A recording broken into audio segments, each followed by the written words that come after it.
के आधार पर उन्होंने ग्रेट बोला। ग्रेट का केवल अच्छा ही मतलब नहीं होता है, ग्रेट का मतलब होता है जिसका एरिया बड़ा हो, जिसका असर ज्यादा, उसे भी ग्रेट बोलते हैं। ग्रेट इफेक्ट समझ, ग्रेट हिमालयाज, हिमालय कौन सी महानता कर रहे हैं? अब ये मत कहना साइबेरिया वाली हवाओं को रोक रहा है, ऐसा ऐसा मत बोलना, रोकता है, बात सही है, समझ रहे हो ना? हिमालय कौन सी महानता, कौन सा परोपकार कर रहा है तुम पर? बोलो, कोई इंसान है परोपकार करेगा? इंसान तो नहीं है ना कि परोपकार कर रहा है, तो कैसा ग्रेट?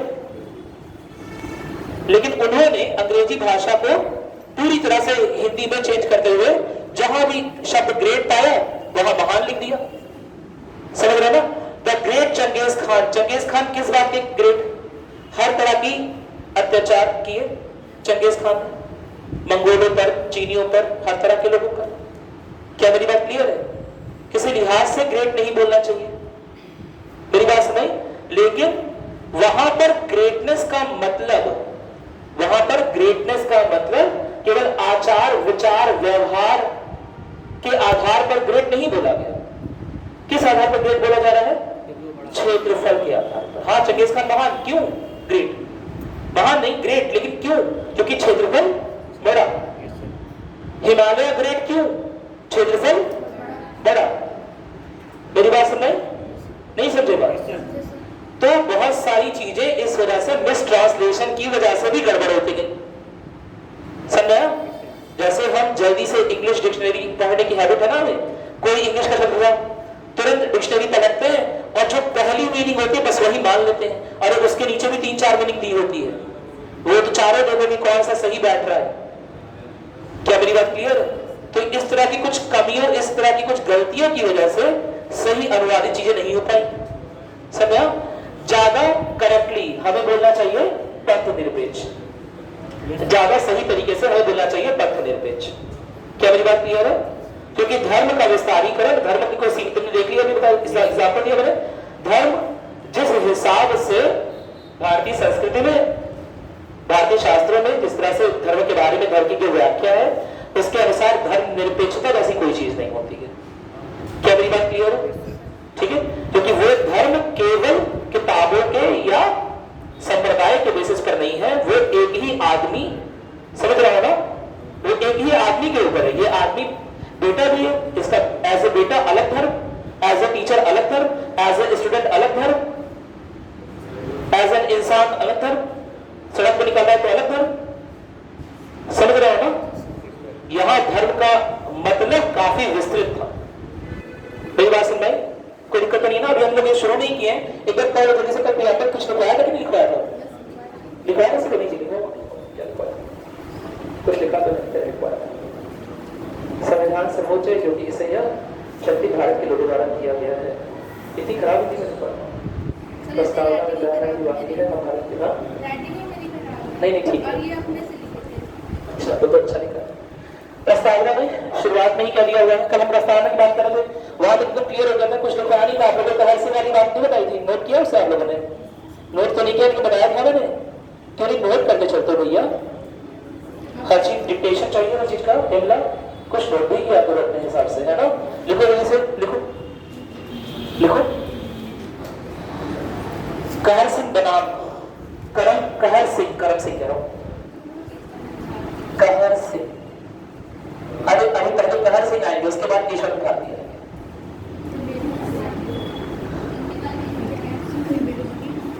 सबके बारे में बता दिया, तीनों केस के बारे में बात करेंगे। कहर सिंह बनाम भारतीय राज्य, भारतीय राज्य, ये यूनियन ऑफ इंडिया लिखो, भारतीय राज्य केस में सर्वोच्च न्यायालय ने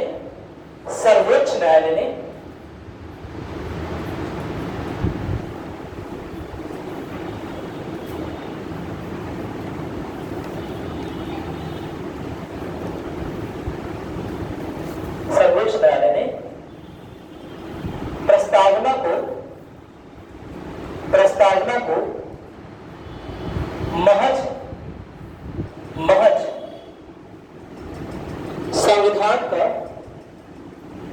संविधान सजावटी भाग, संविधान का सजावटी भाग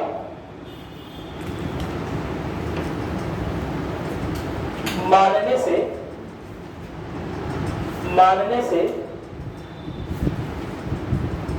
मना कर दिया।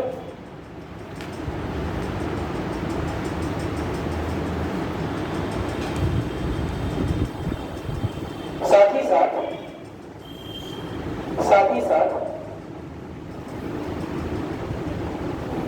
साथ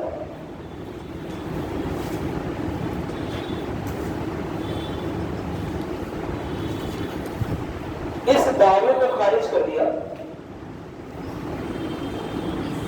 इस दावे को खारिज कर दिया कि संविधान, इस दावे को खारिज कर दिया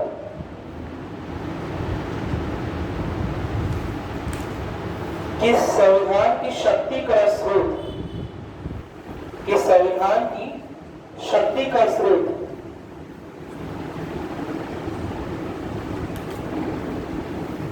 लोग नहीं है,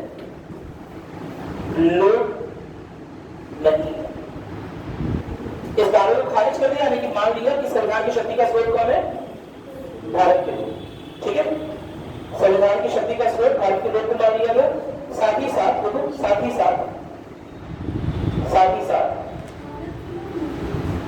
दावे को मानने से खारिज नहीं समझते हो?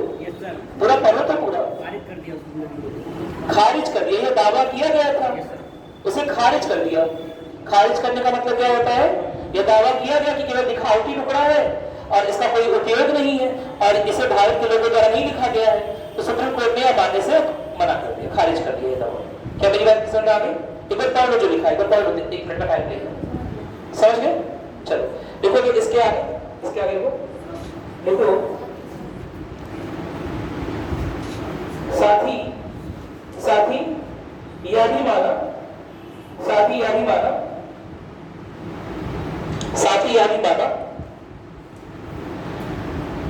ही यह भी माना कि प्रस्तावना किसी भी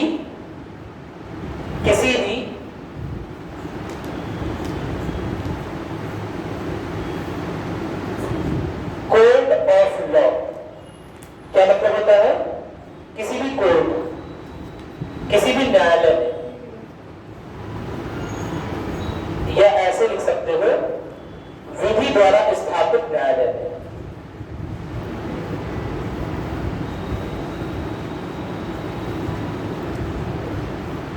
किसी भी विधि द्वारा स्थापित न्यायालय में,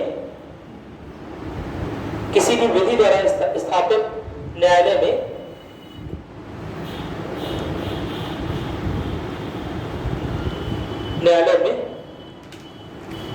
इसके आधार पर किसी केस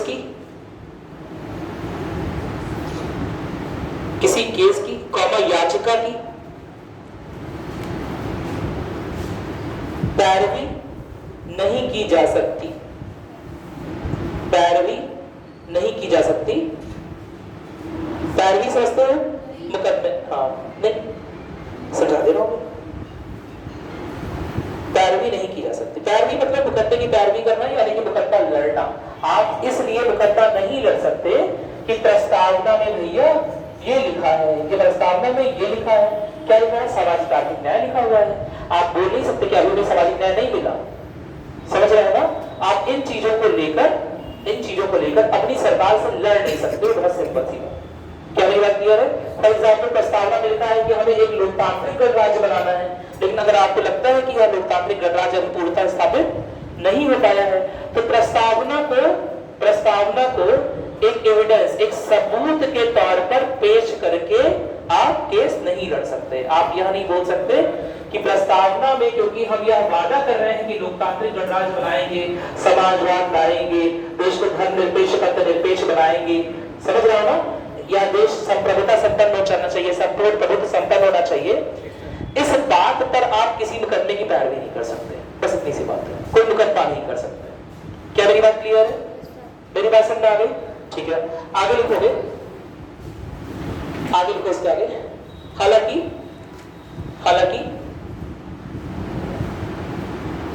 बेरोबरी केस के दौरान, हालांकि बेरोबरी केस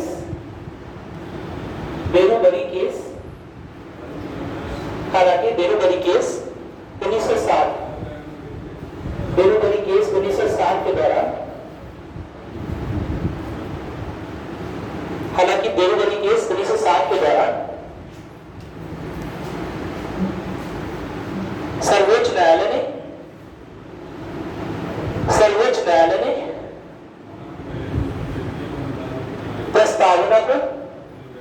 प्रस्तावना पर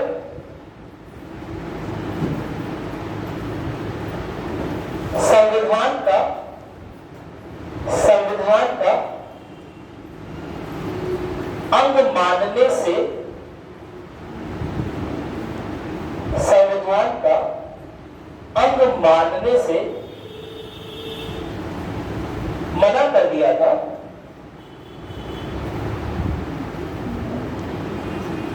बेरोबरी केस में मना कर दिया था। ठीक है, संविधान का अंग मानने से मना कर दिया था, जिसकी वजह से संसद अनुच्छेद 368 का उपयोग करके, संसद अनुच्छेद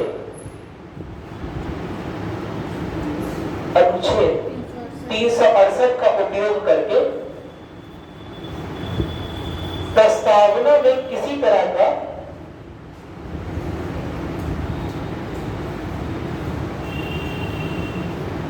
संशोधन, व्यापक में सुधार,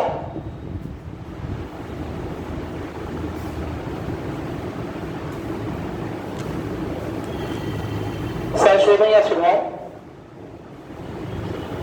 नहीं ला सकती थी।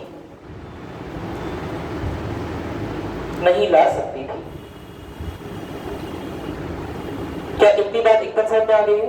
अनुच्छेद 368 का उपयोग संविधान में संशोधन करने के लिए किया जाता है, लेकिन सुप्रीम कोर्ट ने क्या बोला? संविधान की प्रस्तावना संविधान का अंग नहीं है, यानी कि अनुच्छेद 368 का उपयोग करके संविधान की प्रस्तावना में बदलाव नहीं किया। सिंपल सा, कल इसके बारे में काफी बात हुई थी, कोई दिक्कत तो नहीं है ना इसमें? ठीक है, लेकिन यह निर्णय कब बदला गया? केशवानंद भारती केस से बदला। लेकिन आगे चलकर केशवानंद भारती केस सन 1973, केशवानंद भारती केस सन 1973 में सुप्रीम कोर्ट ने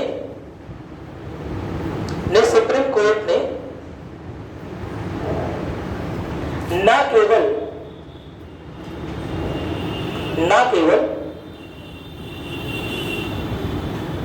प्रस्तावना को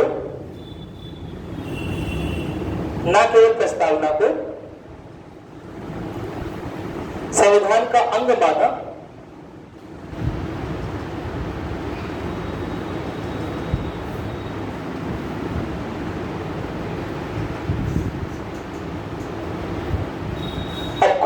अनुमति नहीं दिया था, लेकिन एक तरह से छुपी हुई अनुमति है ये कि संविधान की प्रस्तावना में भी सरकार बदलाव कर सकती है। देखो, तो साथ ही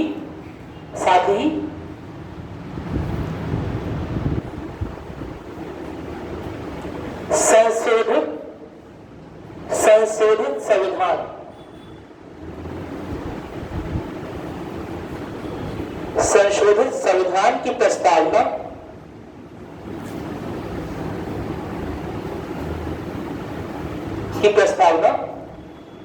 भी नए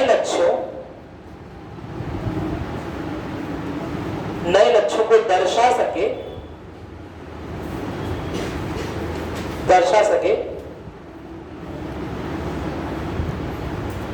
इस वजह से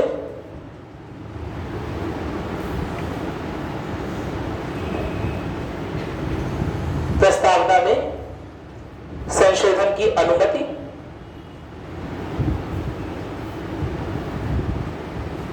दी गई थी। मैं दोबारा बोल रहा हूं, यह अनुमति डायरेक्टली नहीं हुई, इनडायरेक्टली थी। ठीक है, परोक्ष रूप से अनुमति, ब्रैकेट में चाहो तो लिख दो परोक्ष रूप से, परोक्ष रूप से अनुमति दी गई है, डायरेक्टली नहीं, सीधे तौर पर अनुमति नहीं दी गई है। मेरी बात सुन रहे, कोई दिक्कत तो नहीं है ना? परोक्ष रूप से अनुमति का क्या मतलब होता है कि डायरेक्टली नहीं बोल रहे कि संविधान की प्रस्तावना चेंज कर दो, यह बोल रहे हैं अगर बहुत जरूरी हो तो चेंज कर सकते हो, क्योंकि संविधान को संशोधित करने का अधिकार है। संशोधित करते करते करते करते एक समय ऐसा आएगा 5 साल बाद कि आपने संविधान में बहुत सारे संशोधन कर दिए, लेकिन प्रस्तावना रह गई पुरानी फोटो। पुरानी फोटो कॉन्सेप्ट याद है? गुठली की फोटो दिखाकर पेड़ को आइडेंटिफाई कर लेंगे क्या? पेड़ की पहचान कर पाएंगे गुठली को दिखाकर? तो इसीलिए प्रस्तावना का बदलाव जरूरी था। मेरी बात सुन रहे? ऐसा ना हो जाए कि प्रस्तावना पुरानी हो जाए, संविधान नया बन जाए। समझ रहे हो ना? क्योंकि संविधान में तो नए लक्ष्य, नए मूल्य, नए आदर्श स्थापित किए जा रहे हैं, कुछ हल्के हल्का संशोधन भी किया जा रहा है। क्या मेरी बात क्लियर है? लेकिन फिर भी यह समझना बहुत जरूरी है कि ऐसे बहुत सारे मूल्य, आदर्श, सिद्धांत हैं जो कि संविधान में तो है लेकिन प्रस्तावना में नहीं है, जो कि संविधान को, प्रस्तावना से, संविधान के मुख्य अंग को, आर्टिकल्स के अनुच्छेदों को प्रस्तावना के कंपैरिजन में, प्रस्तावना की तुलना में सर्वोपरि बनाते हैं। क्या मेरी बात क्लियर है? अगर ये पूछा जाए कि संविधान के आर्टिकल्स ऊपर है या प्रस्तावना ऊपर है, संविधान के अनुच्छेद ऊपर है या प्रस्तावना ऊपर है? प्रस्तावना कि अनुच्छेद? अनुच्छेद। क्यों? क्योंकि अनुच्छेद को लेकर कोर्ट कचहरी आ सकते हो, इस अनुच्छेद में ये लिखा है मेरे फंडामेंटल राइट्स नहीं मिले, इस अनुच्छेद में ये लिखा है कि सरकार को ऐसा करना चाहिए, सरकार ऐसा नहीं कर रही है। लेकिन प्रस्तावना को लेकर कहीं भी कुछ भी नहीं आ सकते। मेरी बात सुनाई? कोई दिक्कत तो नहीं है ना?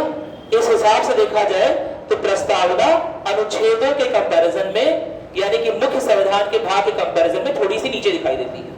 क्या मेरी बात क्लियर है? यह महज आदर्शों का, लक्ष्यों का, मूल्यों का संकलन भर है। इसका मतलब यह नहीं है कि राज्य गारंटी ले रहा है कि आपको यह सारी चीजें पूर्णतः मिल जाएंगी। क्या मेरी बात क्लियर है? या मिल चुकी होंगी? राज्य की ऐसी गारंटी नहीं है। बस प्रस्तावना है कि यह संविधान लिखा क्यों जा रहा है, ताकि न्यूनतम यह चीजें समाज में स्थापित की जा सके। एक लोकतांत्रिक गणराज्य, समझ रहा होगा, एक धर्मनिरपेक्ष गणराज्य, ठीक है, एक समाजवादी गणराज्य, इस तरह की स्थापना की जा सके जिसमें ये स्वतंत्रता रहे। इसका मतलब यह नहीं है कि यह आईडी कार्ड कोई क्या है, गारंटी पत्र नहीं है। समझ रहा है? एक आईडी कार्ड होता है, आईडी कार्ड भर का है, उसमें कोई गारंटी थोड़ा ना लिया है कि हाँ ये जो चीजें लिखी है सब सही है। मेरी बात सुन रहे? एक आईडी कार्ड बताया था ना, परिचय पत्र है, उसी तरह परिचय पत्र है ये। क्या मेरी बात क्लियर है? तो संविधान के अन्य अंगों के मुकाबले में प्रस्तावना थोड़ी सी नीचे पड़ती है, पहली बात। दूसरी बात क्या है, जैसे जो मैंने बताया कि नीचे पड़ने का कारण क्या है, बहुत सिंपल सा, कि संविधान के अनुच्छेदों को लेकर आप कहां जा सकते हैं? कोर्ट जा सकते हैं, सुप्रीम कोर्ट जा सकते हैं, लेकिन प्रस्तावना को लेकर सुप्रीम कोर्ट नहीं जा सकते। ठीक है? साथ ही साथ और भी क्या है, संविधान में बहुत सारी चीजें दी गई है, जो बहुत सारे मूल्य दिए गए हैं, बहुत सारे आदर्श दिए गए हैं। उतने सारे मूल्य, उतने सारे लक्ष्य, उतने सारे आदर्श एक करने की प्रस्तावना में समेटना मुश्किल है, नामुमकिन है। क्या मेरी बात क्लियर? कोई दिक्कत तो नहीं आता? ठीक है, एक रिवाइज करना जरूरी है, फिर लिखवाना है आज लिखवाइए सब।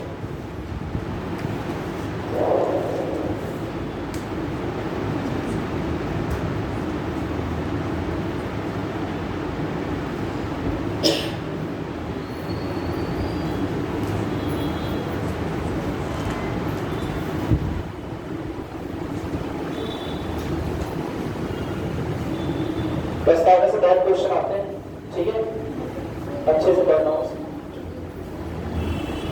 कहां से लिख लिया आपने? केशव भारती लिख लिया, ये भी लिख लिया आपने, बता दिया।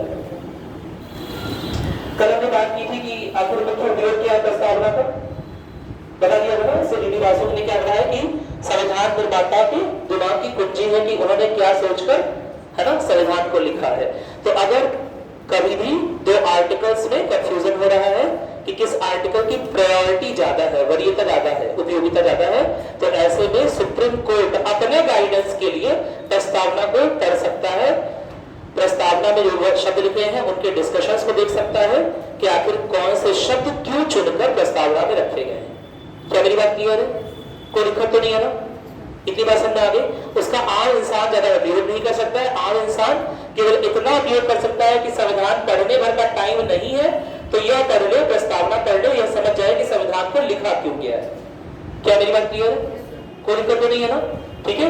तो मुख्य उपयोग क्या है मैं दोबारा बता दे रहा हूं कि जब दो अनुच्छेदों के बीच में विरोधाभास उत्पन्न होगा तब सुप्रीम कोर्ट या उच्च न्यायालय प्रस्तावना को रेफर करके, ठीक है, प्रस्तावना की सहायता से उस विरोधाभास को क्लियर कर सकता है। क्या मेरी बात समझ में आ गई? कोई दिक्कत तो नहीं है ना? ठीक है, चलो आगे बढ़ते हैं। अब लिखोगे प्रस्तावना में, देखो प्रस्तावना में जुड़े, प्रस्तावना में उपयोग हुए या जुड़े विशेषण, विशेषण नहीं समझते हो? एडजेक्टिव्स है ना? विशेषण प्रस्तावना में जुड़े हुए विशेषण।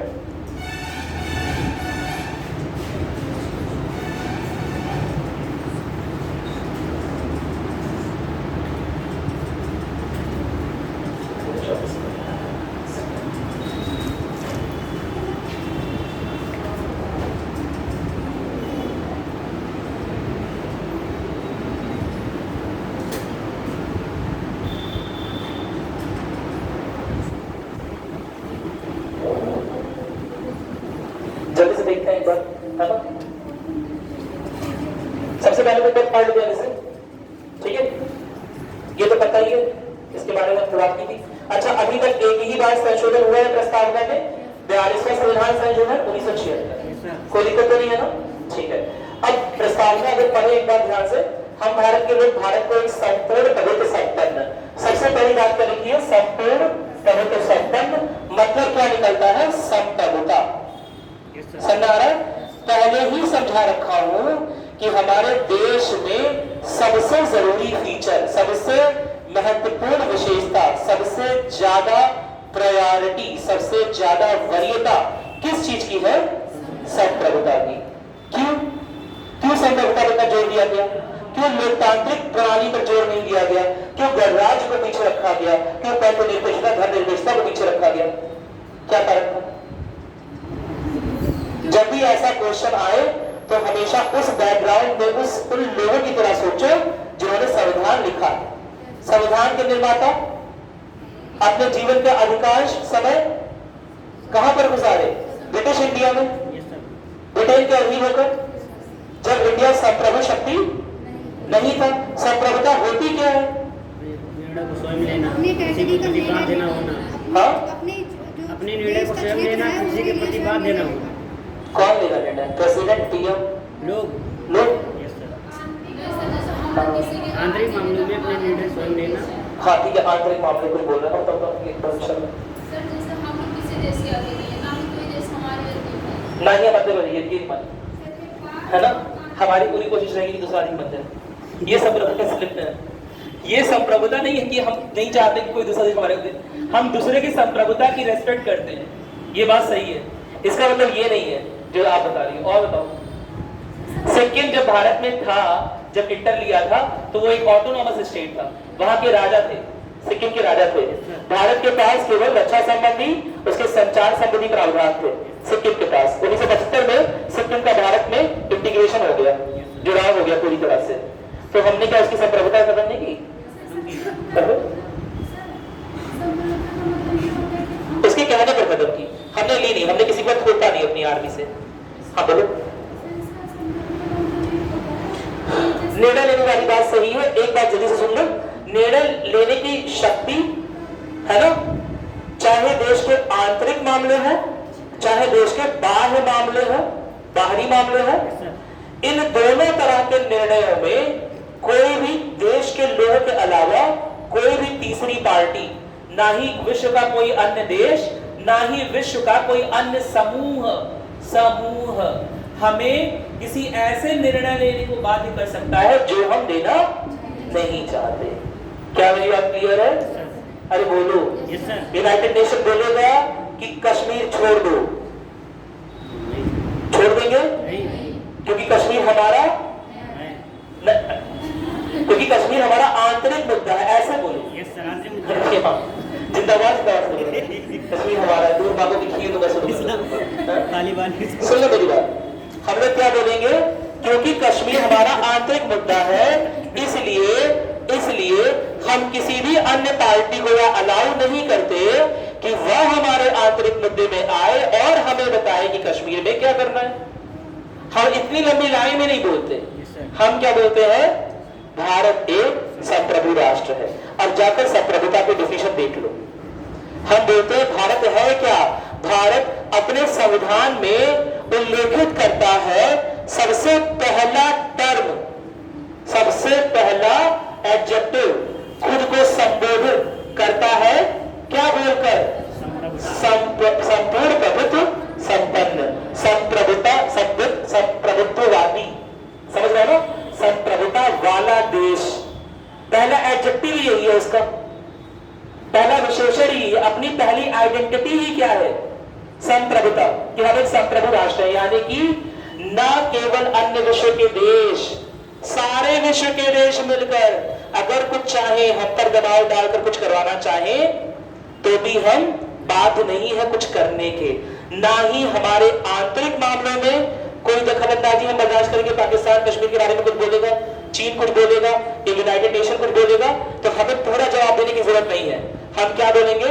भारत क्या है? हाँ, भारत एक संप्रभु राष्ट्र है और इसीलिए कश्मीर हमारा आंतरिक मामला है, और कश्मीर क्योंकि हमारा आंतरिक मामला है, इसीलिए बाहर के देशों के अनुसार हम उस पर काम नहीं करेंगे। मेरी बात समझाई? आपको जो मन करना है बोलिए, हम बाध्य नहीं है आपके अनुसार काम करने के। क्या मेरी बात क्लियर है? कोई दिक्कत नहीं है ना?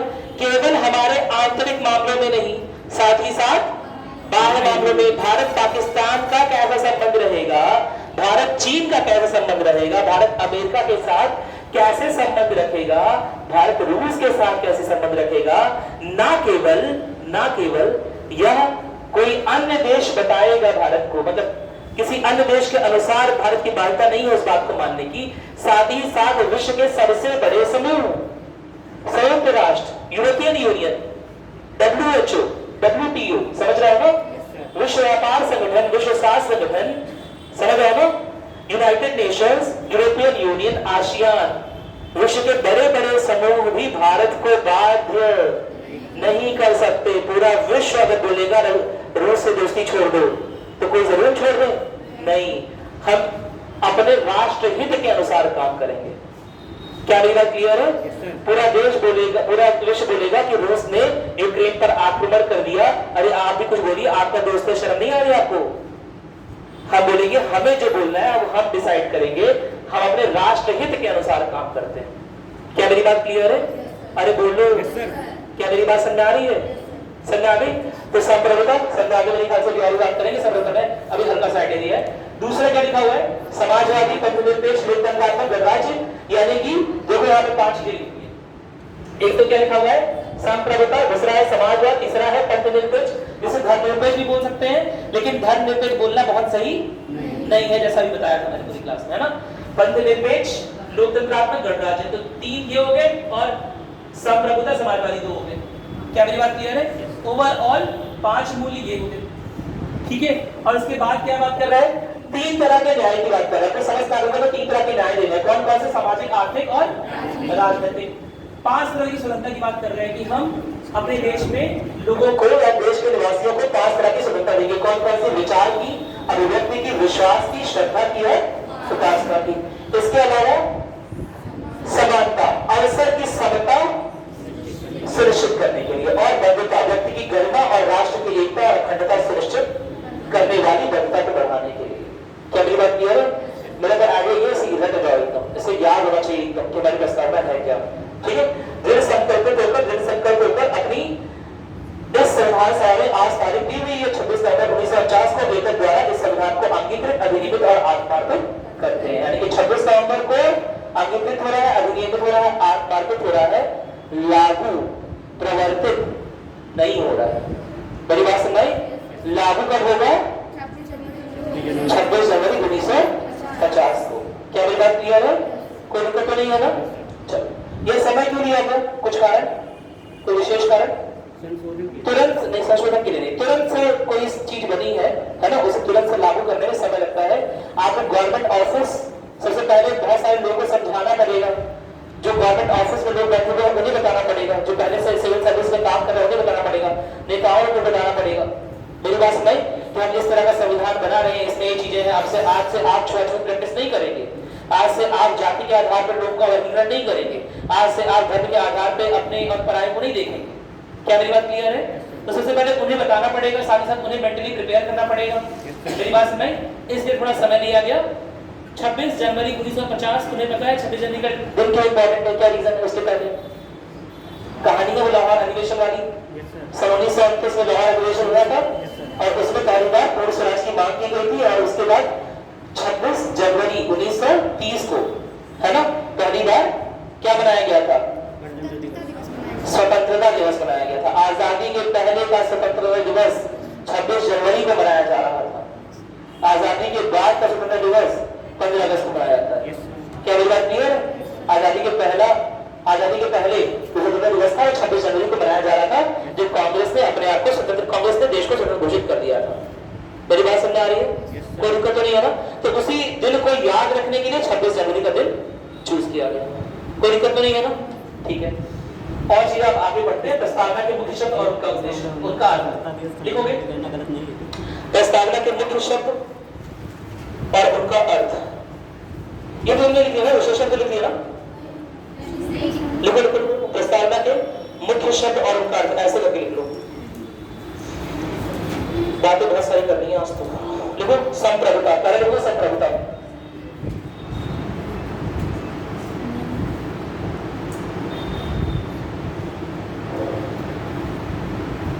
भारत में संप्रभुता राष्ट्र है? मुझे बंद लग रहा है?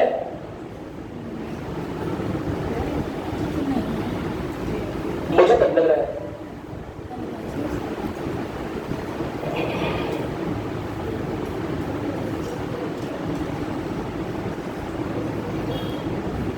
अभी हाल ही में भारत ईरान पाकिस्तान समझौते के अंतर्गत आईपीआई पाइपलाइन आनी थी। ईरान से होकर पाकिस्तान से निकलने वाली और भारत पहुंचने वाली एक पाइपलाइन आने वाली थी। भारत ने उस समझौते पर सिग्नेचर भी कर दिया था, लेकिन क्योंकि अमेरिका और ईरान के आपसी संबंध अच्छे नहीं है, सुना ही होगा, अमेरिका और ईरान, ठीक है, कि आपसे संबंध अच्छे नहीं है। इसकी वजह से अमेरिका ने भारत पे दबाव डाला कि यह पाइपलाइन परियोजना अपनी ओर से कैंसिल कर दीजिए या कम से कम निलंबित कर लीजिए। अभी ईरान को घेराबंदी करने का समय है, यह समय जो है ना, अभी ईरान के साथ व्यापारिक समझौते नहीं करने हैं अमेरिका और अमेरिका के दोस्तों को। क्या मेरी बात क्लियर है? और भारत ने यह समझौता कैंसिल कर दिया। समझौता किया क्यों था? भारत के फेवर में रहा, मतलब तो किया होगा। समझौता किया क्यों था? क्योंकि यह भारत के फेवर में था, भारत के पक्ष में था, इसीलिए किया था। तो अमेरिकी दबाव में आकर पाइपलाइन कैंसिल कर दिया। कहाँ गया संप्रभुता? कौन बोल रहा था? सर क्योंकि वो हमारा केवल टेरिटरी नहीं है, उसमें और भी देशों की टेरिटरी शामिल है। अरे लेकिन जब इसमें ईरान वाला बोल रहा है हाँ ठीक है तुम ले लो, पाकिस्तान वाला बोल रहा है ठीक हम जाने देंगे, और इंडिया वाला बोल रहा है हाँ हम रिसीव कर लेंगे। ईरान से गैस पाइपलाइन आनी थी, ईरान वाला बेचने को तैयार है, भारत की सरकार खरीदने को तैयार है और पाकिस्तान की सरकार जगह देने को तैयार है।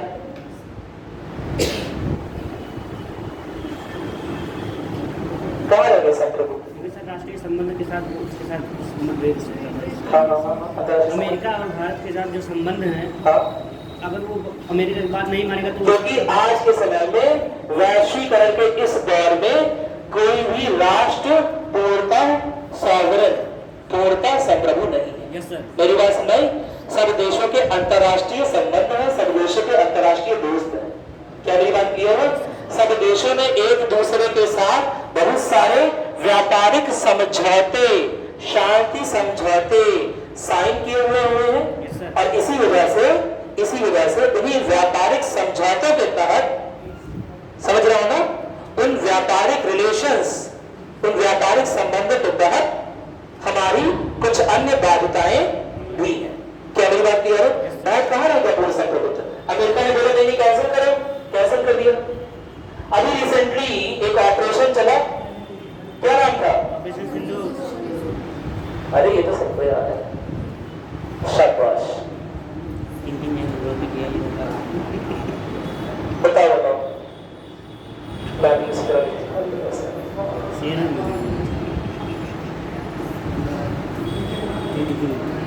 भाई पूरा भारतीय मीडिया की तरफ अब बताओ। अमेरिका का दावा है कि उसने भारत को भी मना किया, उसने पाकिस्तान को भी मना किया, दोनों को मना किया, दोनों से बात की, दोनों पर दबाव डाला कि अरे बंद करो सर, क्या तमाशा किए हो, लड़ाई कर रहे हो बॉर्डर पर, है ना? और भारत को और अमेरिका को भारत और पाकिस्तान को अपनी अपनी सेनाओं को नियंत्रित करना पड़ा। वॉर तो नहीं था, जो भी बैटल थी छोटी मोटी वो खत्म करनी पड़ी। मेरे पास में जो भी थोड़े बहुत युद्ध तो नहीं बोलते उसे, युद्ध तो जब डिक्लेयर होता तभी बोलते जब घोषणा होती है, लेकिन कुछ युद्ध जैसे हालात आ रहे थे, है ना, समझ रहे हो ना, छोटे मोटे झगड़े हो रहे थे वो खत्म करने पड़े। कहाँ हो संदर्भ? संबंध इसमें आ जाता है। सर तो मुंह फुला के बैठा है भाई, बताओ क्या संदर्भ? संबंधों के कारण संप्रभुता पर दबाव संबंधों के कारण संप्रभुता पर दबाव पड़ जाता है। अंतर्राष्ट्रीय संबंधों के कारण संप्रभुता पर दबाव पड़ जाता है। शंकर डोसे वाले ने भैया नए नए तरह के डोसे बनाने शुरू कर दिए, है ना? भले मुझे पसंद नहीं है बहुत, चॉकलेट डोसा, मैगी डोसा, भाई एक से एक डोसा बता। शंकर डोसा कितना दूर है हमसे? शंकर डोसा यही वाला, इधर सब पता है लोगों को। 70 रुपए का, 80 रुपए का डोसा, 100 रुपए का डोसा, 85 रुपए। ये देखो अभी करंट रेट लेके आ रहे हैं, अभी खाकर, ठीक है, 85 रुपए का डोसा मिल रहा है। मेरी बात सुनाई? सपोज यहाँ पर डोमिनोज क्रेसेंट मॉल एक खुला हुआ है, वहां पर एक पिज्जा की नई दुकान खुली हुई है, बड़ी अंतरराष्ट्रीय रूप से फेमस प्रसिद्ध डोमिनोज पिज्जा। डोमिनोज पिज्जा ने कहा कि हम तो बहुत बड़ी कंपनी है, हम तो अंतरराष्ट्रीय कंपनी है, हम सबको फ्री में पिज्जा बांटेंगे एक साथ। क्या मेरी बात सुनाई? जियो स्कीम, जियो याद है ना? जियो फ्री डेटा ले जाओ, फ्री पिज्जा, जितना मन करे उतना खाओ। क्या शंकर डोसे वाले की दुकान पर अब ज्यादा भीड़ होगी? नहीं होगी। मेरी बात सुनाई? क्या इससे घरेलू इंडस्ट्री हेल्प होगी? क्या इससे हमारा घरेलू प्रोडक्शन नुकसान में जाएगा? क्योंकि डोमिनोज को जो मुनाफा हो जाएगा वह तो बटोर के कहां ले जा रहा होगा? अपनी कंपनी, अपने कंट्री अमेरिका। क्या मेरी बात क्लियर हो? क्या यहाँ के व्यापारी घाटे में जाएंगे? अरे बोलो, मेरी बात सुनाई? क्या भारत एक राष्ट्र के रूप में डोमिनोज को मना कर देगा कि नहीं, हमारे अपने व्यापारी तुम्हारी दुकान के खुलने से नुकसान में जा रहे हैं, हमारा अपना व्यापार चौपट हो रहा है, भारत देश को नुकसान हो रहा है, आर्थिक नुकसान पहुंच रहा है। मेरी बात सुन नहीं? बाहर के लोग बहुत पैसे वाले, बर्गर पिज्जा बहुत सारी दुकानें, इंटरनेशनल कंपनी है भाई, बहुत सारा प्रॉफिट कमा चुकी है, समझ रहे हो ना? अरे बोलो, वो बोल रही हो फ्री में पिज्जा देंगे यार तुम्हें, समझ रहे हो ना? तुम जाओगे कहीं और किसी और का कुछ खाने जाओगे, किसी ने यही खाओगे, सुबह दोपहर शाम यही लंगर लगा के बैठोगे बेटा, समझ रहे हो? जितने तरह के प्रोडक्ट है सब यही खाओगे, क्योंकि फ्री होने का है, पूरा फ्री है 24 घंटे। कई लोगों को सपने भी आने लगे, समझ रहे? 24 घंटे फ्री, जितना मंदिर उतना खाओ, सब मोटे ताजे हो जाएंगे एक साल में, है ना? अरे बोलो, भारत को नुकसान होगा, क्योंकि भारत के व्यापारी पैसा कमाते हैं तो किसे पैसा देते? भारत सरकार को। बाहर का व्यापारी कमाएगा तो किसे पैसा देगा? अमेरिका को। क्या भारत इसे बंद करवा सकता है? नहीं करवा सकता। क्यों? क्योंकि भारत है विश्व व्यापार संगठन का एक सदस्य, जिसके अनुसार बाहरी आई कंपनियों और भारत की कंपनियों को भारत में लेवल प्लेइंग फील्ड यानी कि एक ही समान अवसर देना पड़ेगा। समझ रहे हो ना? मार्केट का नुकसान पहुंच रहा है, लेकिन सपोज वो सामान रोक के भेज रहा है। जब तक यहाँ पर शंकर डोसे वाले की अकेले दुकान थी, तब तक शंकर डोसे वाले ने खुद लोगों को डोसा खिलाया। लेकिन जब वहां डोमिनोज आ गया तो 50-50% बंटवारा हो गया कस्टमर का। क्या मेरी बात क्लियर है? अब मेरे पास ऑप्शन है, कुछ लोग ये खाएंगे, कुछ लोग ये खाएंगे। क्या नुकसान हुआ?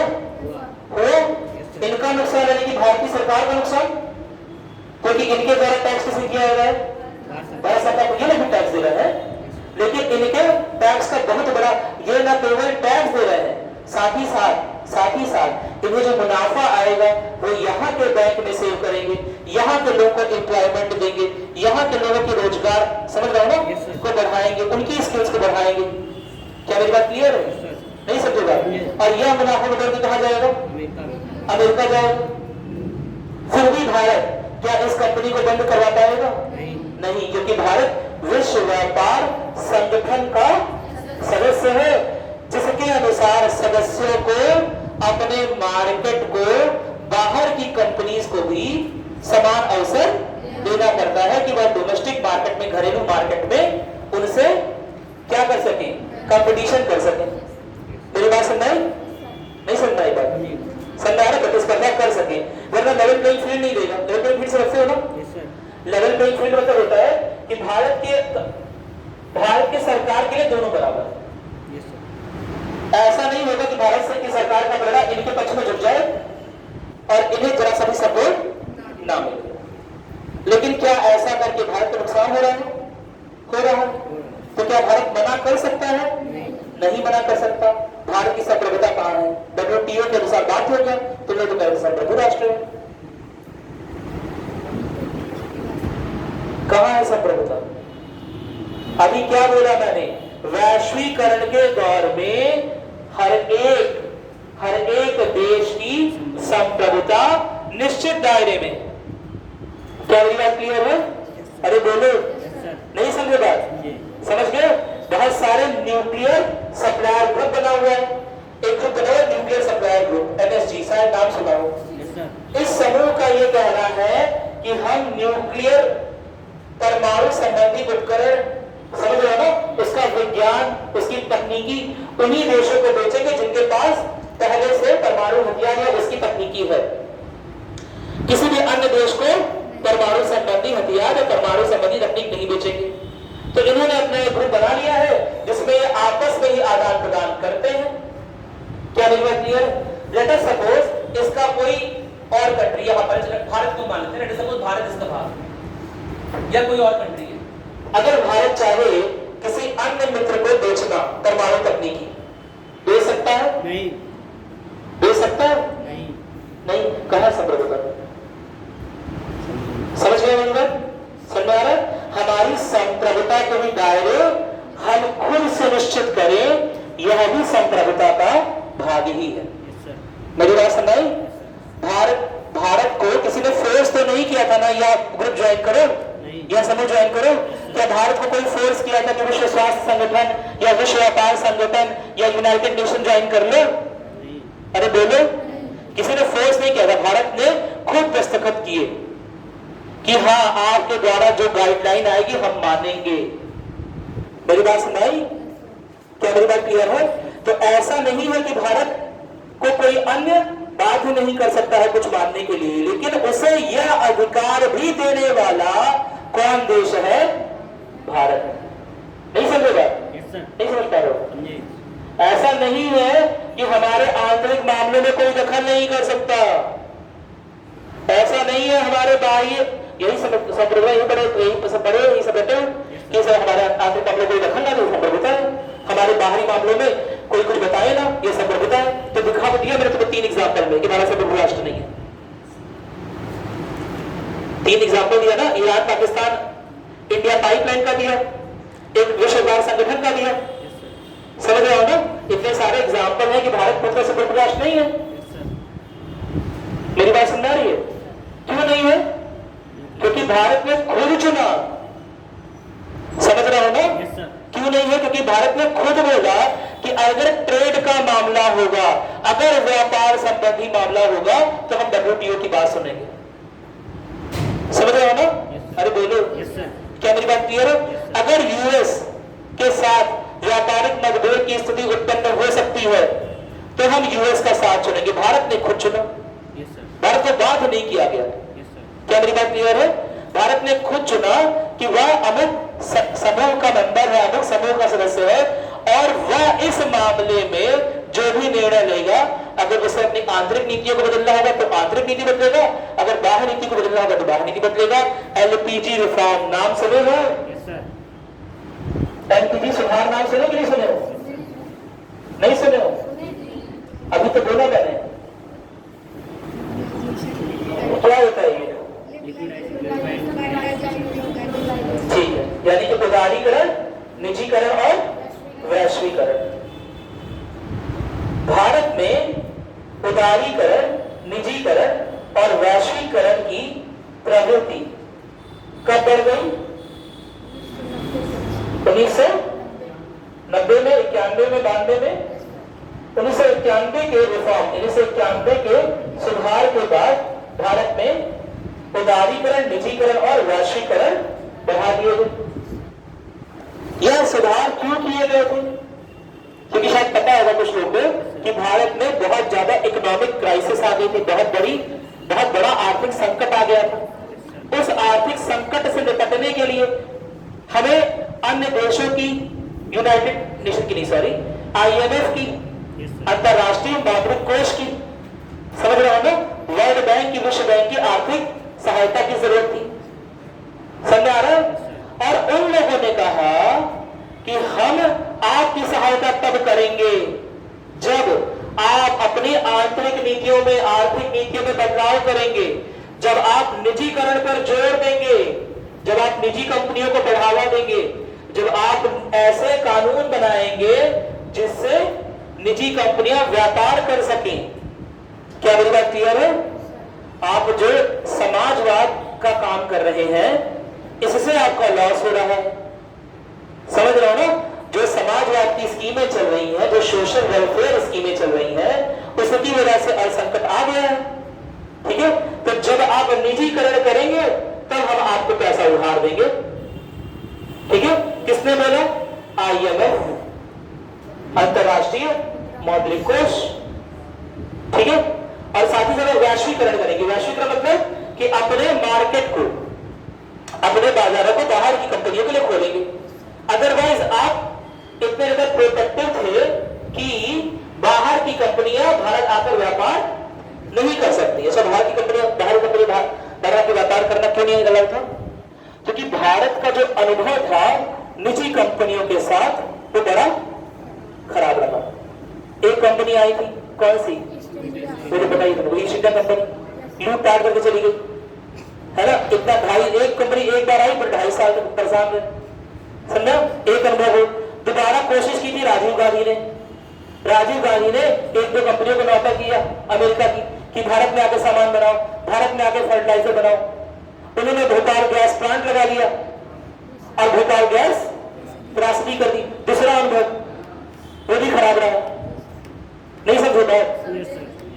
दूध पीने जा रहा है, मुंह जल गया। समझ रहा हो ना? फिर चाय पिए, उसमें मुंह जल गया। अब क्या हो जाएगा? अब तो हम कुल्फी भी फूक कर खाएंगे। मेरी बात समझ आ गई? तो अंतरराष्ट्रीय कंपनियों के साथ भारत के बुरे अनुभव ने, समझ रहे हो ना, भारत को और समाजवाद की ओर धकेल दिया। नहीं समझे बात? समझ गए?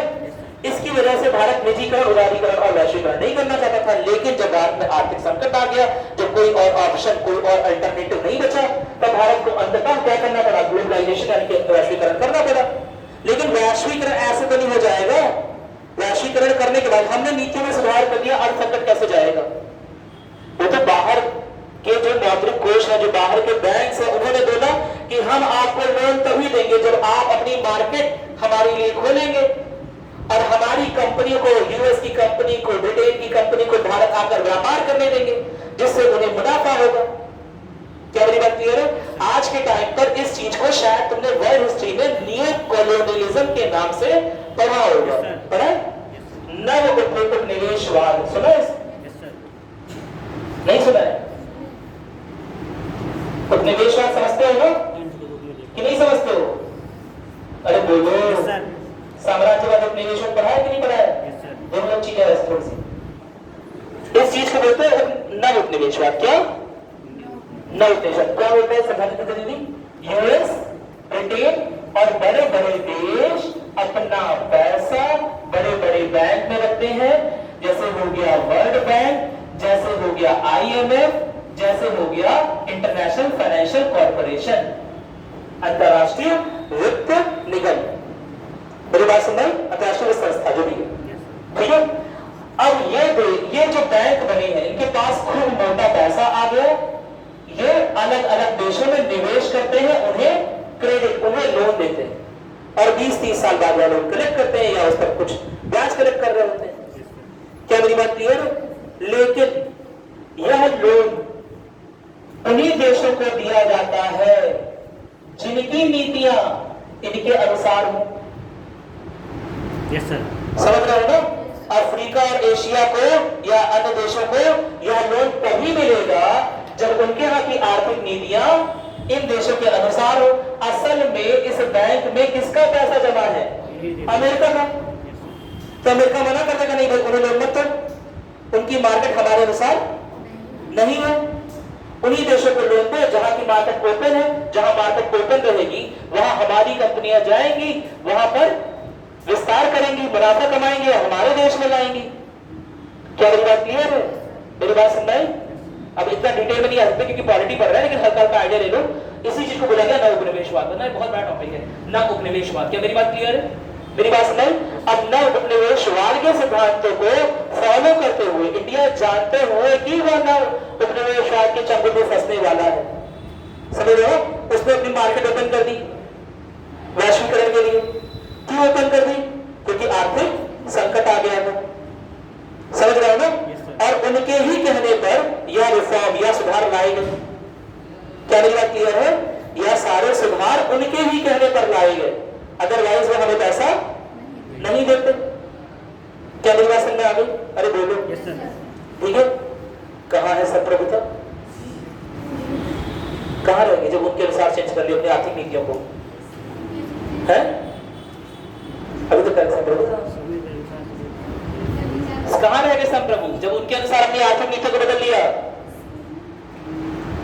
क्या मेरी बात क्लियर है? अपनी जरूरतों के अनुसार बदला। क्या मेरी बात क्लियर है? अपनी जरूरतों के अनुसार अपने भले को ध्यान में रखते हुए हमने बदला। क्या मेरी बात क्लियर? उसके लिए किसी ने बाध्य नहीं किया, इसलिए हम कह सकते हैं भारतीय राज्य मुख्यतः क्या है? मेन रूप से संप्रभु राष्ट्र है। लेकिन आज के वैश्वीकरण के दौर में दुनिया में पूर्णतः संप्रभु राष्ट्र नहीं है कोई। मेरी बात सुनाई? क्योंकि वैश्वीकरण के दौर में हर राष्ट्र एक दूसरे पर किसी ना किसी तरह से निर्भर है। मेरी बात सुनाई? अमेरिका इतनी बड़ी महाशक्ति है लेकिन अन्य राष्ट्रों पर निर्भर। ब्रिटेन बहुत बड़ी महाशक्ति था, अन्य राष्ट्रों पर निर्भर था। चीन बहुत बड़ी महाशक्ति है लेकिन बहुत सारे राष्ट्रों पर निर्भर है। क्या मेरी बात क्लियर है? तो कोई कितनी भी महाशक्ति रहे वह अन्य राष्ट्रों पर निर्भर। क्या मेरी बात क्लियर है? और यहीं पर जब वो दूसरे पर निर्भर है तो पूर्णतः संप्रभुत्व नहीं। क्या मेरी बात क्लियर है? लेकिन भारत ने अगर यह संप्रभुता है ना, अगर किसी को इजाजत दी भी संप्रभुता में कमी करने के लिए तो बात होकर नहीं, अपने देश हितों को ध्यान में रखते हुए। क्या मेरी बात क्लियर है? ऐसे किसी ने गन नहीं लगा दी हमारे सिर पर, है ना?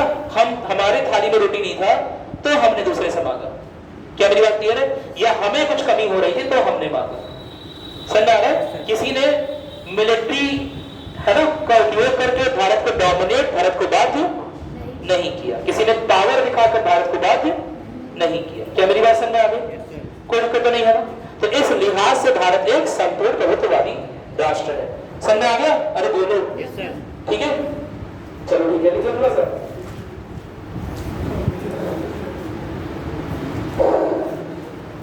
देखो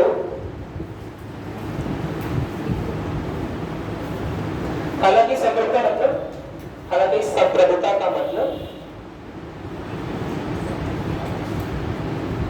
हालांकि संप्रभुता का मतलब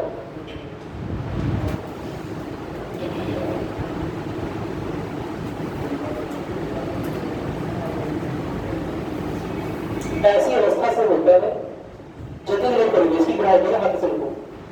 ऐसी अवस्था से होता है, ऐसी अवस्था से होता है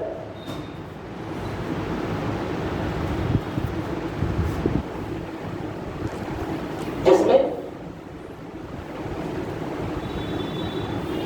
जिसमें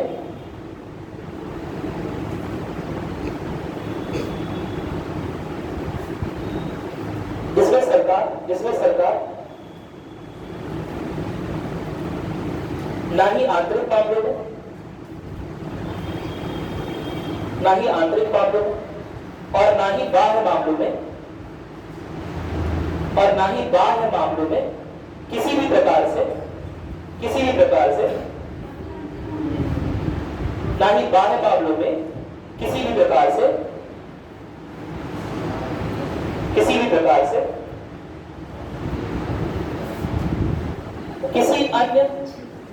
किसी अन्य राष्ट्र कौमा सरकार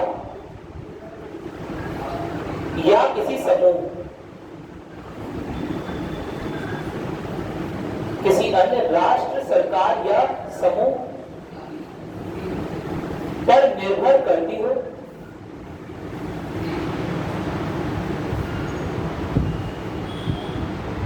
लेकिन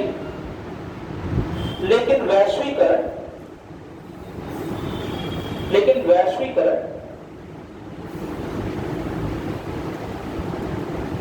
के नए दौर में, लेकिन वैश्वीकरण के नए दौर में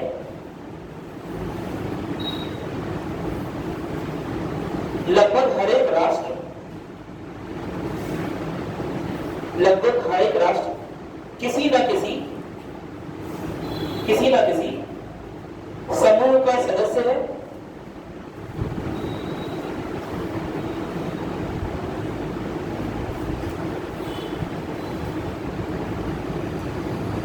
किसी न किसी समूह का सदस्य है, या किसी अन्य देश के साथ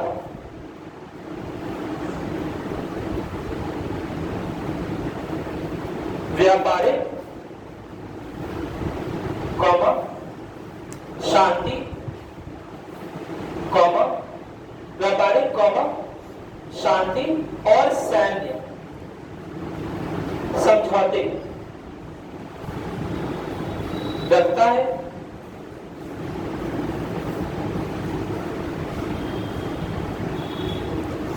जिसकी वजह से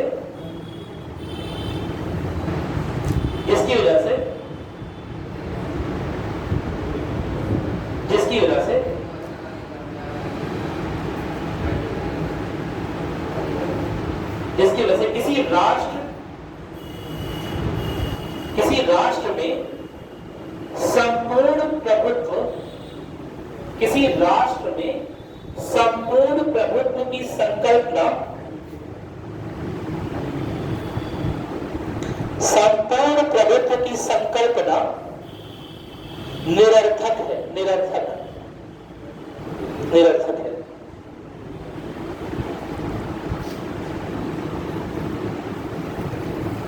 फुल स्टॉप आगे लिखोगे, संयुक्त राष्ट्र कौमा यूरोपियन संघ,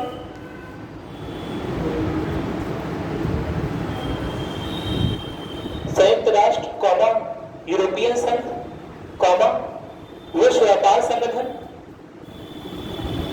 विश्व व्यापार संगठन कौमा नाटो, NATO नाटो, और अन्य कई अंतरराष्ट्रीय समझौते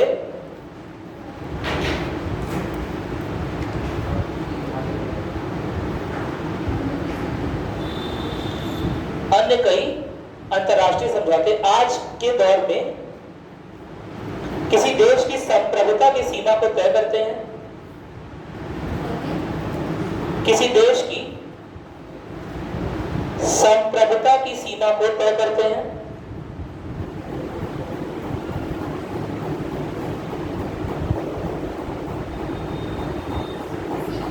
सीमा को तय करते हैं, तय करते हैं।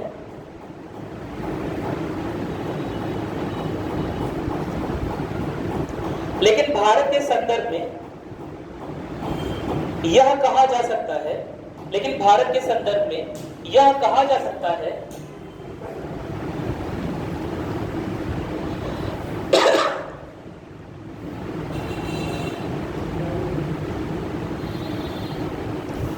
कि भारत ने किसी अन्य राष्ट्र कौमा सरकार, किसी अन्य राष्ट्र कौमा सरकार या समूह के दबाव में, किसी अन्य राष्ट्र सरकार या समूह के दबाव में अब तक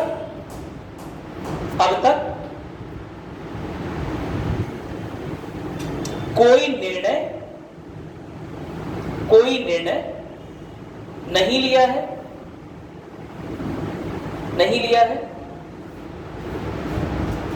ठीक है भाई, हम भारतीय ना, तो हम तो नहीं बोलेंगे ऐसा, ठीक है। कोई निर्णय नहीं लिया है।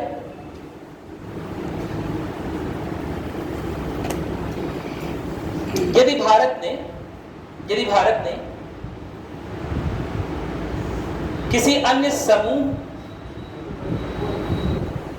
समूह ब्रैकेट में विश्व व्यापार संगठन,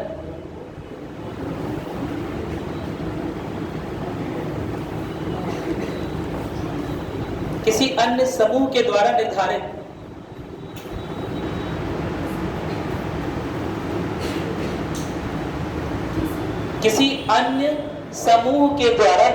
दिशा निर्देशों का अनुपालन भी किया है,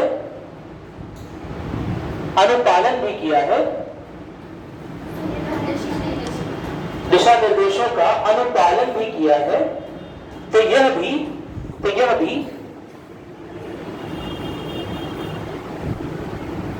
यह डिसीजन, यह निर्णय भी, ऐसा लिखोगे, यह निर्णय भी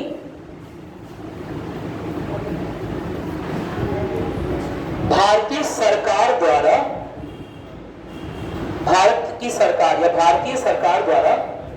भारत सरकार द्वारा स्वतंत्र रूप से बिना किसी बाह्य दबाव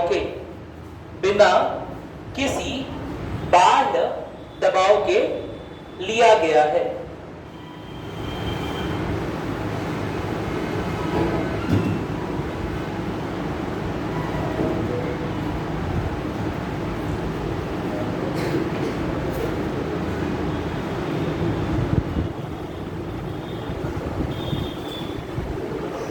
ठीक है, बिना किसी बाह्य दबाव के लिया गया है। इस तरह से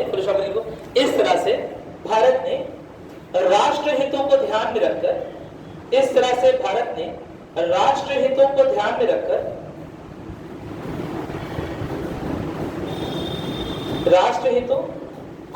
रखकर,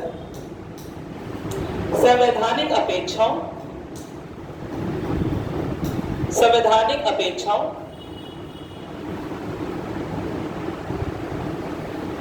और अंतरराष्ट्रीय संबंधों,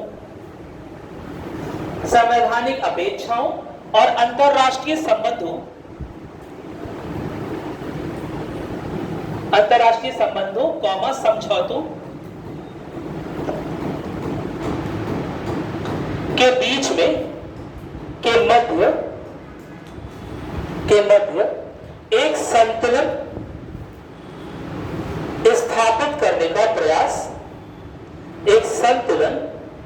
स्थापित करने का प्रयास किया।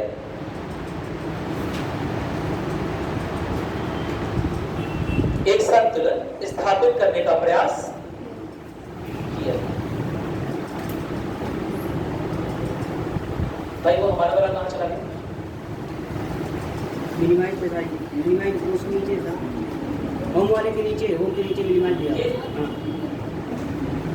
तुम तो बहुत समझदार हो। क्या तो कभी घमंड नहीं किया समझदार तो भाई, सब कभी घमंड नहीं किया। ठीक है, दूसरा नोट करते हैं, समाजवादी है ना सेकंड वाला। हाँ समाजवादी, जो बोले सेकंड एडजेक्टिव समाजवादी। भाई जल्दी लिखना है सबको। समाजवादी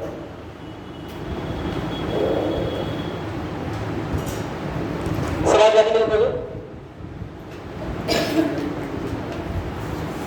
इसका अर्थ भारत में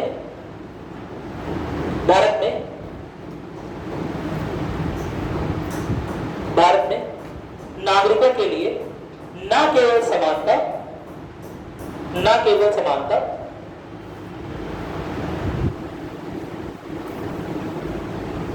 बल्कि साथ ही साथ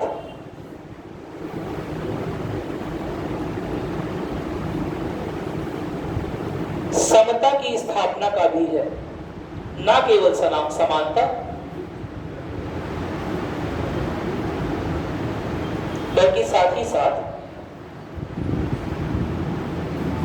समता की स्थापना का भी है। समानता समता अंतर समझते हैं ना हम लोग बात कर चुके शायद इस बारे में। यहाँ क्लास में बात हुई, आप लोग क्लास देखिए, अगर आए रोज क्लास आइए भाई, है ना? कहाँ से आएगा भाई? यहाँ से आएगा, लिखने वाला क्लास में फिर से ओपन। चलो कोई बात नहीं। क्या है कि समानता? हाँ बताया, जो क्लास में बताया ना पर सर पूरा बताया। हाँ बताओ। समानता वो होती है जो सर लेवल पे, हाँ। जैसे कोई हाई लेवल पे, लो लेवल पे उनको देना, प्रदान करना। ठीक है। और समता वो होती है उनको एक लेवल पे लाना। हाँ बहुत अच्छा। समानता यानी कि समान प्रदान करना। Yes sir. समता यानी कि समान बनाना।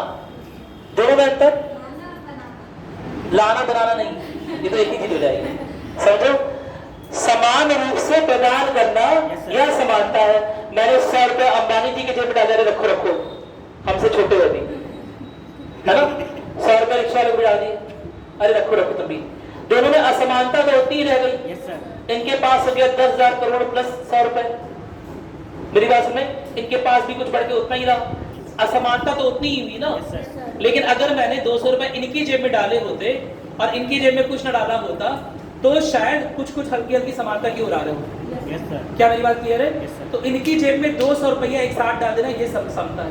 Yes sir. दोनों की जेब में 100 रुपया डालना, है समानता है। Yes sir. क्या मेरी बात क्लियर हो? Yes, sir. कोई दिक्कत तो नहीं है ना? तो समता समान बनाने की व्यवस्था, समान बनाना, समानता पर लाना, समझ आ रहा है?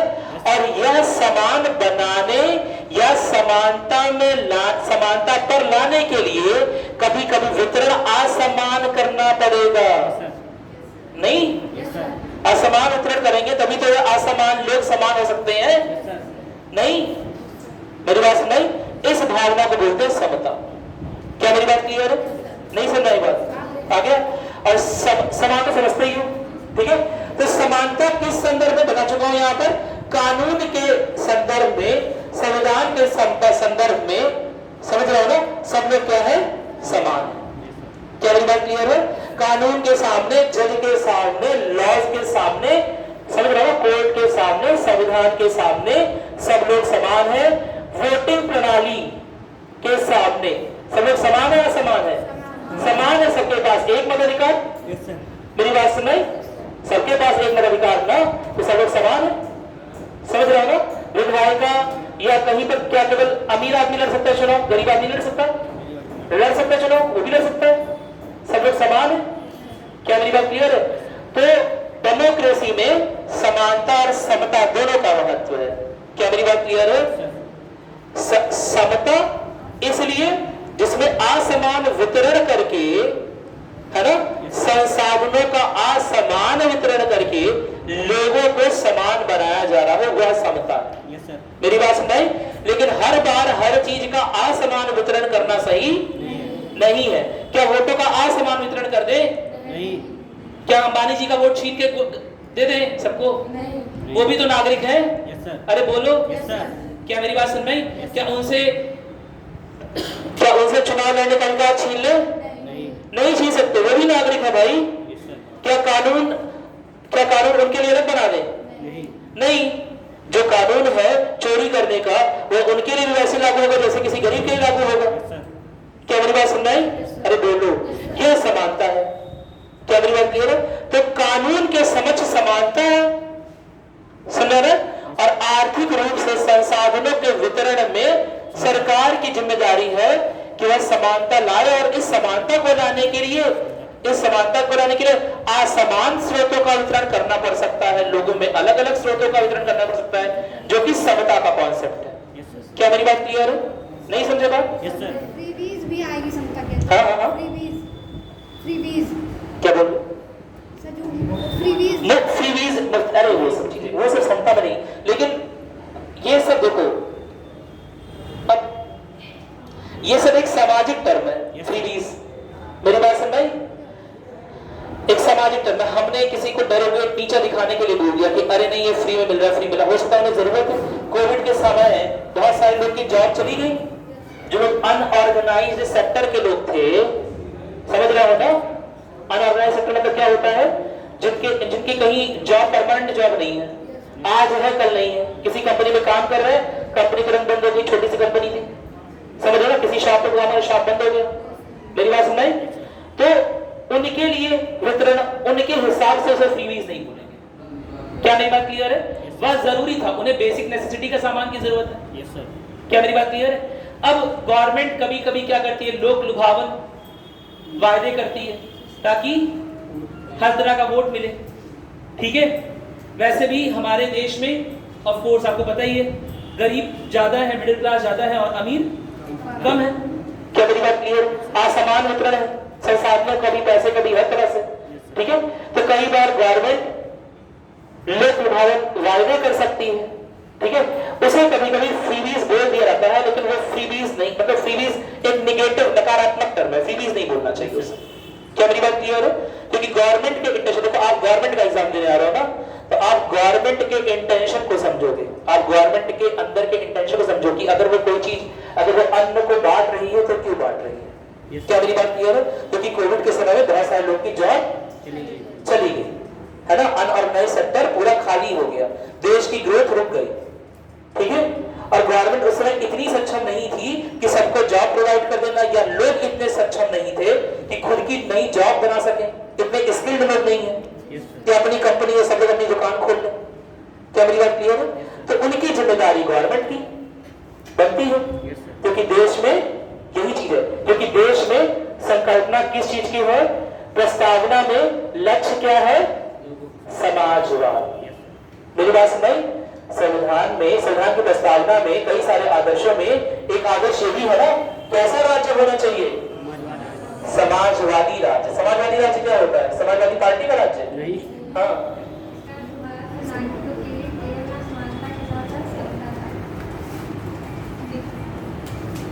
बताओ समाजवाद क्या होता है?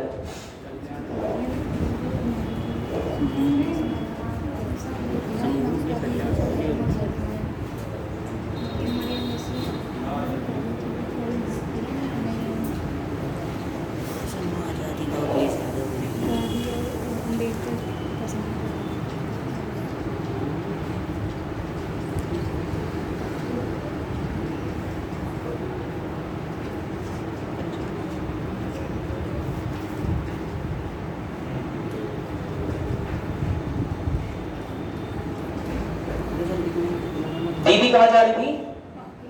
पक्के जा रही थी।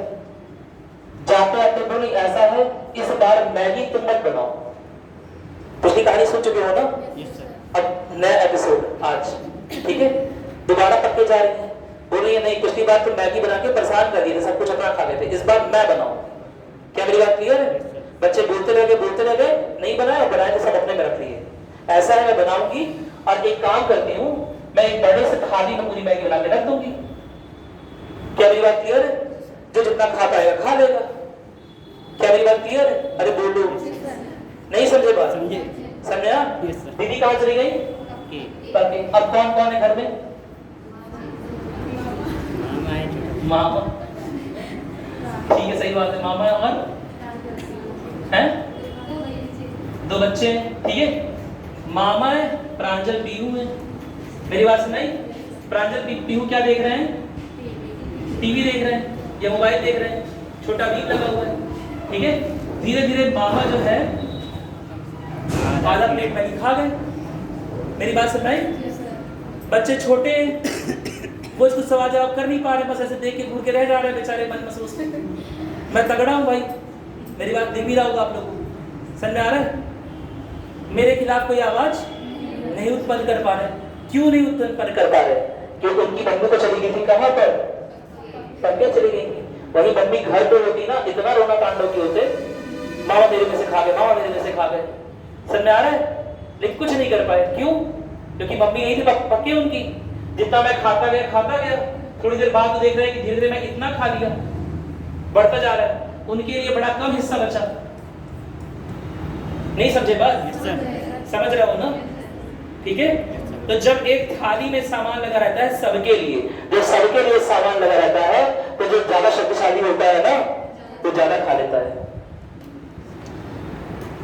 चाय नमकीन खाओ, नमकीन ऐसे बीच में रखी रहती है। चाहे हम जो भी कर चुके होते हैं तो नमकीन पे लोग ज्यादा तेज हाथ चला रहे होते हैं। चाय तो झूठी कर दी है ना, अब तो कोई पिएगा नहीं हमारा, लेकिन नमकीन का बड़ा डर रहता है कि खत्म ना हो जाए, अभी पूरा सब मिलकर खत्म ना कर दें तो नमकीन पे ज्यादा हाथ चला। पर नमकीन अपना बटोर ले, चाय उसके बाद पी लेंगे। वो चाय नमकीन कंपटीशन शुरू आता है, एक घुट चाय पिए, जूठा हुआ रख दिए, फिर कहीं और ना खा ले, कहीं कोई और ना खा ले, हो रहता है ऐसा क्यों लग रहा है ना? ठीक है, एकदम याद आ गया तुम लोग। ऐसा ही तो होता है। अरे जो शक्तिशाली है, जब सबके लिए एक ही थाली लगी हुई है, जिसका हाथ तेज चलेगा, जो शक्तिशाली है वो ज्यादा नहीं बटोर लेगा, ज्यादा बटोर लेगा। क्या मेरी बात समझ आई? बस यही चीज है। अभी यही मम्मी होती कि समझ रहे हो ना, मेरी दीदी होती तो क्या प्रांजल पीहू को कम मिलता? नहीं मिलता। सबको एक समान ऐसे 1/3 मिलता। और वो रोने लगते, चिल्लाने लगते, समझ रहे हो ना? लेकिन जब वो चली गई तब आसमान उत्तरण हो गया। बस यही रोल होता है किसका? स्टेट का, राज्य का, कि राज्य देखे कि संसाधनों का वितरण समान रूप से हो, वरना जो शक्तिशाली है वह संसाधनों को अपने पक्ष में लेते जाएगा या संसाधनों का असमान वितरण अपने पक्ष में कर लेगा। क्या मेरी बात क्लियर है? मेरी बात नहीं? और इसी संकल्पना को या इसी संकल्पना की पूर्ति के लिए आदर्श को रखा गया समाजवाद। नहीं समझे बात? समझ रहा हूं ना कि शक्तिशाली तो अपना हिस्सा खाएगा, लेकिन कहीं दूसरे का भी हिस्सा ना खा ले, कहीं प्रांजल पीहू भूखे ना रह जाए। समझ रहा हूं ना? अरे बोलो, मेरी ओर देख रहा है कितना खाते हैं, बड़ा खराब नजरों से देख रहा है। नहीं सर, ठीक है। शक्तिशाली आदमी यही करेगा ना? क्या मेरी बात क्लियर है? जब दूसरा आदमी कमजोर है तो यही करेगा। तो इस शक्तिशाली का उन लोगों के हक पर अतिक्रमण ना हो जाए, उन लोगों के संसाधनों के हक पर अतिक्रमण ना हो जाए, क्योंकि राज्य अपनी भूमिका अदा ना कर रहा हो। मेरी बात नहीं? इसलिए समाजवाद जरूरी है। जिन देशों में समाजवाद नहीं होता, मेरी बात सुनाई, वहां राज्य नहीं होता, जब वहां राज्य का हस्तक्षेप संसाधनों के वितरण पे नहीं हो रहा है, जिसकी वजह से शक्तिशाली और शक्तिशाली और शक्तिशाली और मोटा तगड़ा होता जाएगा। मेरी बात सुनाई? और जो शक्तिहीन है उसे और खाना कम और खाना कम और दुबले पतले होते जाएंगे। क्या मेरी बात क्लियर है? नहीं समझे बात? तो समाजवाद किया क्यों गया? ताकि संसाधनों का समान रूप से वितरण। क्या मेरी बात क्लियर है? कोई दिक्कत तो नहीं है ना? मेरी बात समझ? पहला उद्देश्य मुख्य क्या था कि संसाधनों का समान रूप से वितरण है। दूसरा मुख्य उद्देश्य क्या था समाजवाद का कि जो वंचित वर्ग के लोग हैं, ठीक है,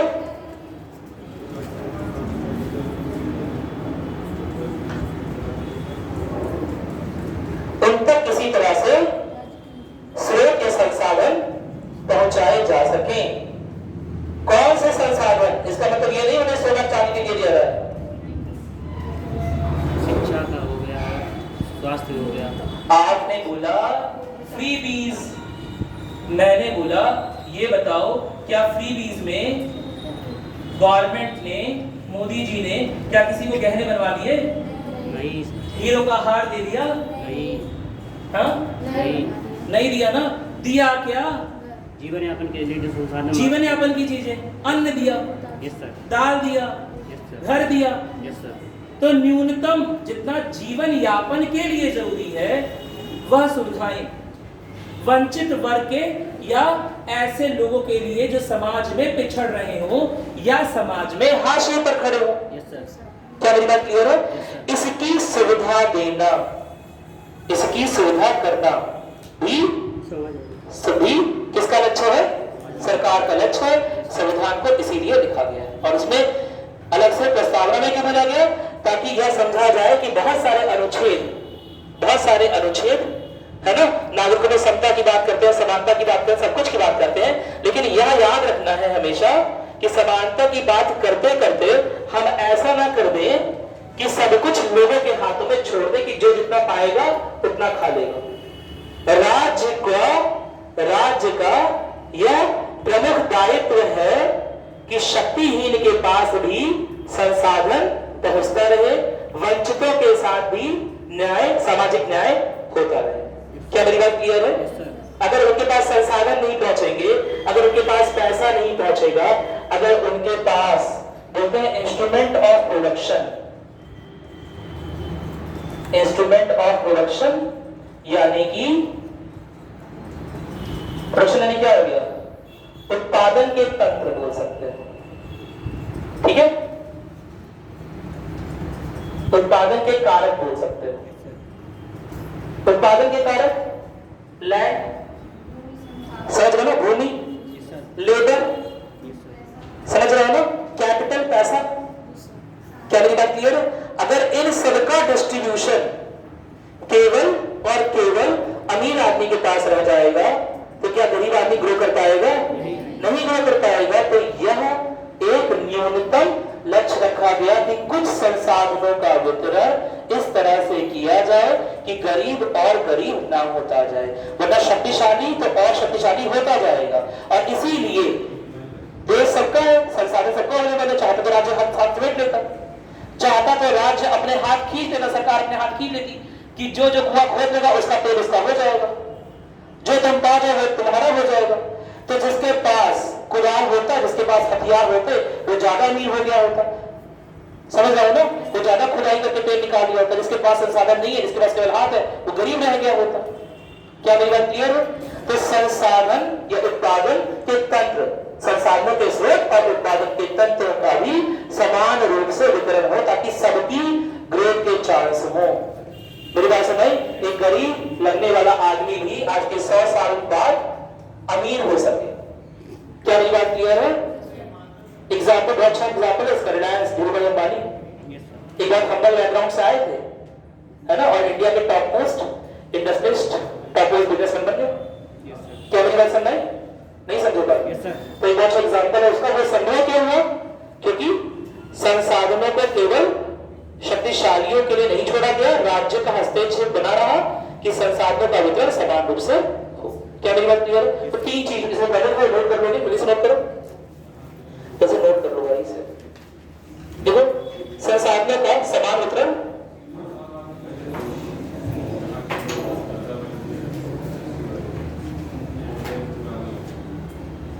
दूसरा देखो वंचित वर्ग के लिए या वंचितों के लिए, ऐसे वंचितों के लिए संसाधनों या न्यूनतम संसाधनों का संरक्षण, वंचितों के लिए न्यूनतम संसाधनों का संरक्षण, एक और बहुत बड़ी बात, तीसरी बात, संसाधनों का संरक्षण। साथ ही देखो ये आदमी इनका हिस्सा ना खा जाए, अपनी ही थाली से खाना, अपना ही शेयर खाए। एक ही थाली में रखा हुआ खाना है, एक ही देश के संसाधन, मेरी बात सुन नहीं, लेकिन फिर भी यह आदमी अपना ही हिस्सा खाए। इसका बंटवारा इस तरह से हो कि तीनों लोग को बराबर बराबर बराबर मिले। क्या मेरी बात क्लियर है? यानी कि कोई भी इंसान, कोई भी व्यक्ति दूसरे के संसाधनों का हरण ना कर सके। यह भी किसकी जिम्मेदारी? राज्य की जिम्मेदारी। अरे अंबानी, रिलायंस, बहुत बड़ी कंपनी, हजारों करोड़, हजारों शायद लाखों करोड़ होंगे, मैं तो मुझे पता है लाखों करोड़ होंगे। समझ रहे हो ना? चाहे तो कंपनी बाग से लेकर वहां तक की सारी दुकान खरीद लो, जिस दिन चाहे। कितनी दुकान होंगी? 5,000 दुकानें होंगी, 2-2 करोड़ 4-4 करोड़ की, सब खरीद लो। खरीद सकता है ना? नहीं खरीद सकता है? खरीद सकता है। सबको 4-4 करोड़ दे दो, खरीद लो। या पुलिस वाले कोई कम, उससे कम दे दो, सरकार के बात नहीं। समझ रहे हो ना? खरीद तो सकता है ना? साम दाम दंड भेद लगाकर। क्या मेरी बात क्लियर है? राज्य ऐसा करने देगा? नहीं करने देगा। क्या मेरी बात क्लियर है? चाहे तो 2 डिस्ट्रिक्ट की पूरी भूमि खरीद लो और पहले किसानों से बोले ठीक है तुम लोग जमीन यहाँ पर जोत कर लेना, है ना, जोत लेना जमीन, और फिर मना कर दे कि नहीं जोतने देंगे। अब किसान क्या तरौठी के, रुधौली के, कप्तानगंज के, हरैया के, भानपुर के सब किसान कहीं और जाएंगे, लखनऊ जाके खेती करेंगे? नहीं। समझ रहे हो ना? अरे बोलो। अरे बहुत अमीर चाहे तो मुंबई की बड़ी बड़ी मार्केट खरीद ले लाइन से। समझ रहे हो ना? तो मुंबई के ट्रेडर्स कहां जाएंगे? मुंबई के निवेशक कहां जाएंगे? मुंबई के पैसे वाले लोग कहां जाएंगे? उनके घर भी खरीद ले। समझ रहे हो ना? संसाधनों का संरक्षण भी करना है शक्तिशालियों से। क्या मेरी बात क्लियर है? यह तीसरा उत्तरदायित्व है जो समाजवाद देता है सरकार के ऊपर। क्या मेरी बात क्लियर है? कोई दिक्कत तो नहीं है ना? क्या लिखा है उत्तर? संसाधनों का समान वितरण वंचित वर्ग के लिए न्यूनतम देखो तीसरा उत्तर जल्दी से देखो क्या लिखा है? वंचित वर्ग के लोग के संसाधन के लिए साथ ही लिखो, तीसरा लिखो साथ ही शक्तिशाली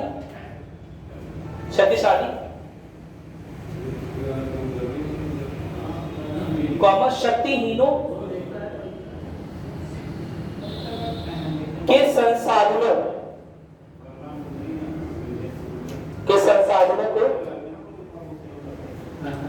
संसाधनों का लिख लो, के संसाधनों का अनुचित रूप से हरण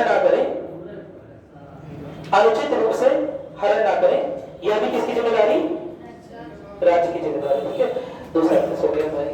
चलो ठीक है, जा लेना। आज क्या करें? कल आओगे तुम लोग? आ जाओ भाई। अरे संडे तो मेरा भी है, आ जाओ। सर से बात करते हैं। यस सर, आ जाओ। थोड़ा सा कोर्स तो खत्म करना है। नहीं फॉर्म बुलाने संडे सलोनी ऐसे मास्टर आएंगे सर, आएंगे। क्यों नहीं सर? हम 7 दिन पढ़ना। हाँ वही तो कह रहा हूँ। कौन बोले नहीं आएंगे? नहीं संडे। अरे सपने देखो, संडे मंडे भूल जाओ। जब तक आईएएस नहीं बना तक संडे मंडे खत्म जिंदगी से। संडे और आईएएस बनने के बाद संडे खत्म। ठीक है, संडे चाहिए जिंदगी में।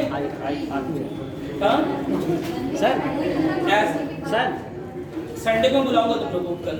ठीक है, कल कम से कम 2 से 3 घंटे की क्लास करेंगे हम लोग, क्योंकि हमें खत्म करना है ना। कोई नहीं, सारे केसों को हैंडल समय ऐसा रखेंगे जो किसी को नहीं, कुछ हेडलाइन, कुछ उसके जो इम्पोर्टेंट सुबह ही रखेंगे। हाँ कुछ होगी, सुबह ही रखेंगे। मेरे ख्याल से 8 से 10 रख सकते हैं। पता कौन नेट पे 8 से जैसे 9 से 11 रखेंगे। 9 से 11 भी चलेंगे। 9 से 11 ठीक है। देखते सर से बात करते सर, रख लेते हैं क्लास। सर लोग हो जाए सर। ये पूछ रहे हैं कि कोई सारे केसों का कोई बुक आता है? हाँ, केसेस का कोई बुक आता है? केसेस का अलग से तो कोई बुक नहीं होता। वही तो, वही रश्मिकांत ले सकते हो तुम लोग, उसमें केस काफी दिए हुए हैं। एनसीईआरटी में भी कुछ केस दिया हुआ है। वही इंपॉर्टेंट बात छाता नहीं है ना केस पुरानी पीडीएफ रखी होगी ना, एक काम करते हैं पुरानी पीडीएफ में केसेस मैंने सारे एक जगह कनेक्ट करके दिए हुए हैं, 8 से 10 केसेस थे शायद, ठीक है, बस वही केस एग्जाम में आने